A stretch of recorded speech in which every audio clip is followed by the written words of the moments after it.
What's going on, you guys? It's your boy Cozy coming at you with a OP10 Marshall D Teach post-ban list video. And I gotta tell you, man, this list is absolutely insane on what we can do here. I'm gonna show you first the 2Ks, then I'm gonna go through each of the characters, the events, the stage cards we run, everything like that, show you some combos that I was doing in my playtest and that you also noticed in the Blackbeard video I played with Top Hat as he was on that black-blue Usopp. But I'm going to give you a little bit more in-depth explanation here on this video.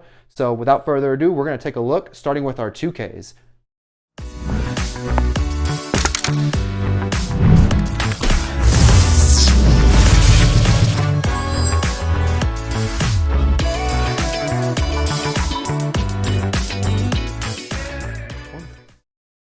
All right, guys, like I said, we are going to be starting with our 2Ks in this particular video. And I got to tell you, I think I'm throwing the game here because I'm only running 7 of these.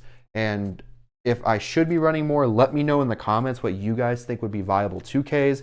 I think for this list, there are a couple things I would cut or could cut to add some additional 2Ks. But I mean, this list is already tight as it is. That is Black's biggest problem, is all of their lists are super tight when it comes to the things they want to run.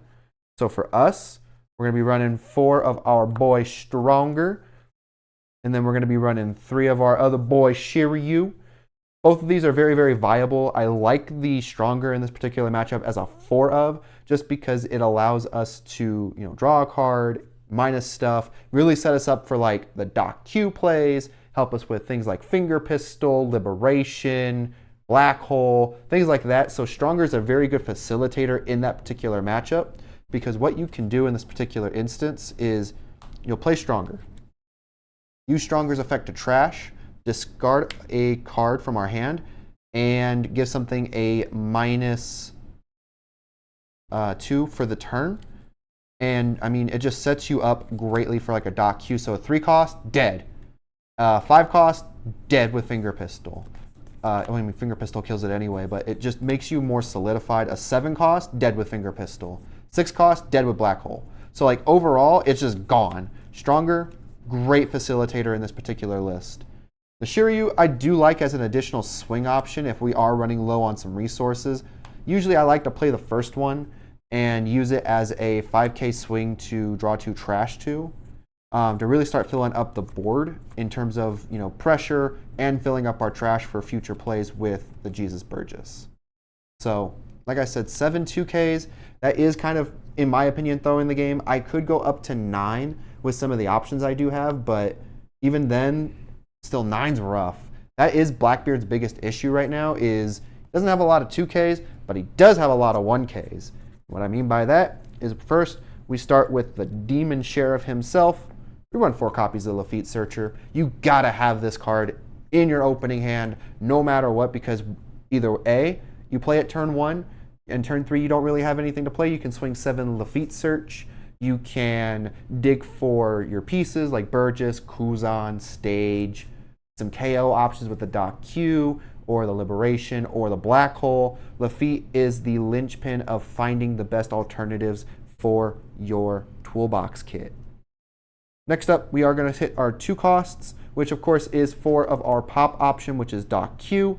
Gets rid of a 1 cost or less, and he also replaces himself upon KO. So he does work as a pseudo blocker in this particular instance.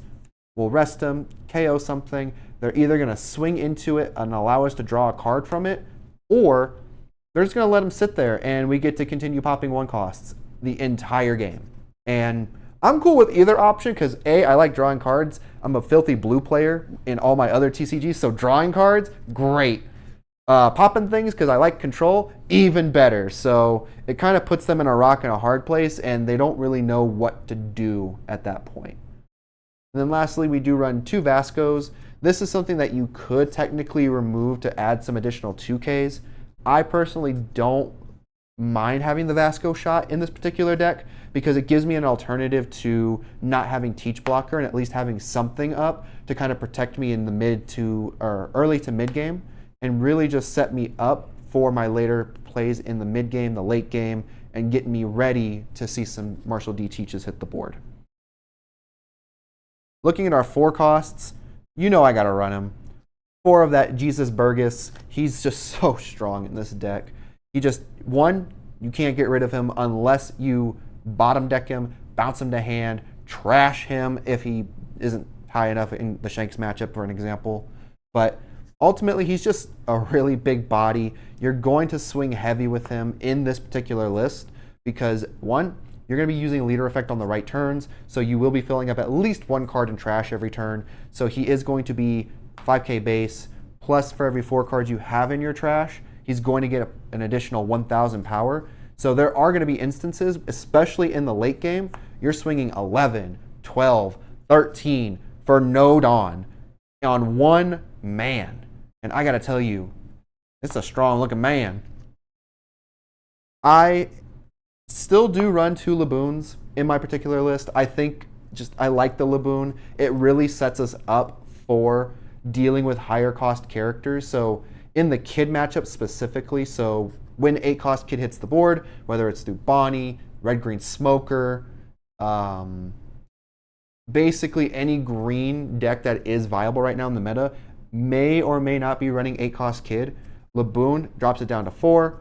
We play Van Augur to drop it down to 1, or we go back to the stronger, drop it down some more, and then we just start popping things left and right, trying to find the best combination of which to get rid of the 8 cost kid. I feel like Laboon is just a really good setup for that particular matchup. Looking at my 5 costs for this particular list, I like 3 Augur. I think 4 is a little too much because you do want to see him, but you also don't want to see him.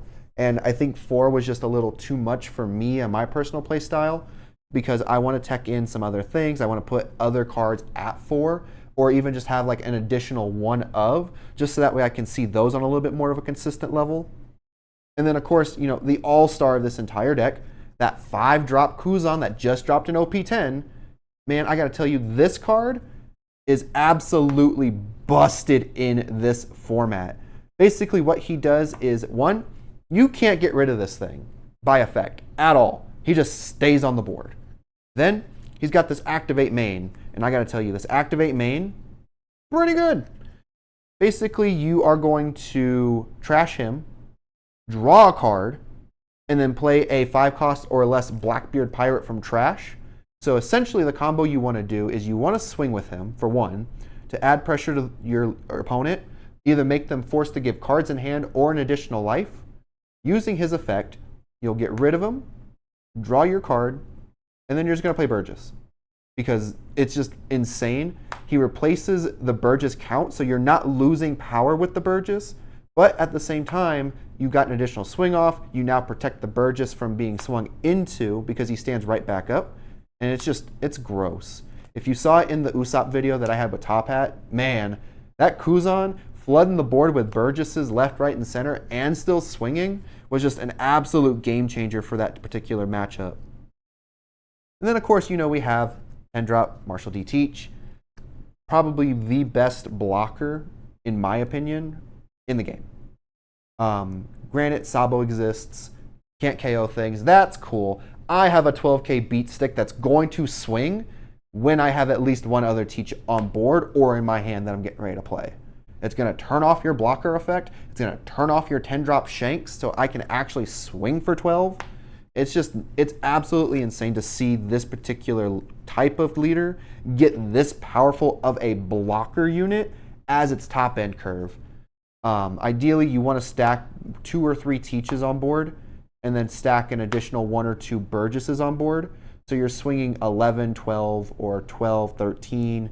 So you're going to have a lot of high power swings that your opponent just really can't deal with. And by the time the late game hits, either A, they're out of resources in their hand, or they have a ton of bricks that they can't really use, and it's just going to shut down their entire play once the Teaches start rolling in, and you just treat it like the 10 mom in any Big Mom Pirate deck. Getting into our events next, you know I got to run it, the nice shiny gold cards, starting with 4 of My Era. I think in this particular matchup, you want to fill your grave and your trash as much as possible. So running 4 Era, because 1, you could hit it off trigger, which is even better because now I've paid no investment in this list to essentially refill my trash with 3, almost giving me a plus 1k for Burgess on its own. And that's if I want to take anything. I don't have to take anything. And just get me a free 1k for Burgess. It's also really good to see in the event that you don't pull the Lafitte, at least you have another viable search option in order to find your additional pieces that you're looking for. I think for me, I run 4 finger pistol. I think you can cut this down to 3 and still be fine. So if you want to add like a Vasco shot, you want to add another 2k, I think that is a very fine choice to run. But for me, I want to see this on a consistent basis. And I want to deal with things like the Doflamingo matchup.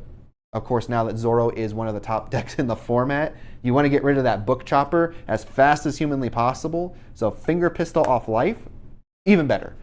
Finger pistol from hand, that's fine. Either way, that book chopper is not seeing the light of day on the turn we have this in our hand. Outside of this, we do run a couple of additional events. The first one, of course, is going to be 3 black holes. I like this in the Burgess, in the Blackbeard matchup for Burgess, only because, 1, it negates the effect, so Burgess can now be KO'd, and then it's just going to get rid of it. It also works really good if you only have, like, example, Laboon on board. So in the Kid matchup, and we have Laboon on board, we rest the Laboon. It takes that Kid from an 8 cost all the way down to a 4 cost. Now you have black hole option to get rid of it. Or you could just negate the effect and pop something else like the Rosinante, just so that way you have that additional coverage, and then you can just deal with the Kid later, because now you can actually swing into your opponent because that effect's negated.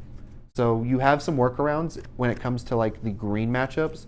I feel like the black hole is a good option. The Laboon combination is just absolutely insane with it as well. And then last but not least, I run 2 copies of Liberation.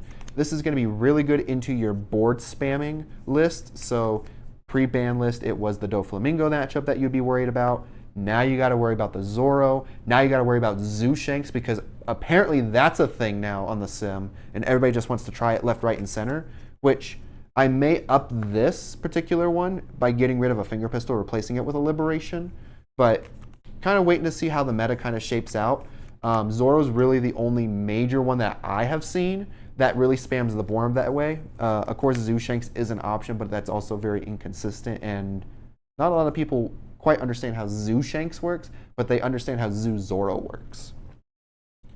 And then for stage, I just run 3 of the full LEDs. 4 is way too clunky. You don't want to see this very often. Ideally, you just want to see 1, and then you use the other 2 full LEDs either to extend your search play, or you just pitch them using the stage effect, just that way you can continue finding cards and replacing the brick with potentially one of your 7 2Ks in this list, or finding another toolbox item that's going to help you win or seal out the game. So when it comes to this list, I personally like it. It's super cool. It's super fun to play, but I want to know what you guys think. Let me know down in the comments below if you would change anything in this list. And like I said, I'm more excited to see how this meta shapes out in OP10, but the most important thing we can do right now is 1, like this video if you enjoyed this type of content. 2, subscribe to the channel so you can see more of it like this. And 3, ring that notification bell so I can hit you on the next upload. Other than that, y'all, I hope you have a wonderful rest of your day, and I will catch you in the next upload. Peace and love, y'all.